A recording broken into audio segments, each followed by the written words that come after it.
సీత గారు విజయవాడలో అంతా మునిగిపోయింది కదండి, దాని గురించి ఏమైనా వీడియో చేయమని చాలామంది అడుగుతున్నారు. సో ఏం చేయాలి భయ్య, ఏం వీడియో చేయాలి?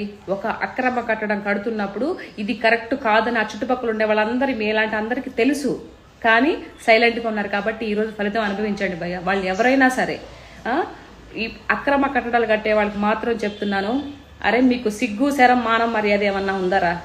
ఏమీ లేదు. ఎంఆర్ఓల్ని విఆర్ఓల్ని సబ్ రిజిస్టర్లు మెయింటైన్ చేసి లక్షలు లంచాలు ఇచ్చుకొని రిజిస్ట్రేషన్ చేయించుకొని మీ దగ్గర డబ్బు అనేది అహంకారంతో పెద్ద పెద్ద బిల్డింగులు కట్టి నీళ్లు ఎట్టుపోవాలో తెలియక అవి పేద ప్రజల ఇళ్ల మీద పడితే వాళ్ళు ఏ టైంలో ఏమొచ్చి మీద పడుతుందన్న భయంతో ఉక్కిరి బిక్కిలాడిపోయి ఆ పిల్లని భుజాల మీద ఎక్కించుకొని తిండి తిప్పలు లేకుండా నీళ్ళల్లో పరిగెడుతూ ఉంటే అది చూస్తూ ఎంజాయ్ చేస్తారా?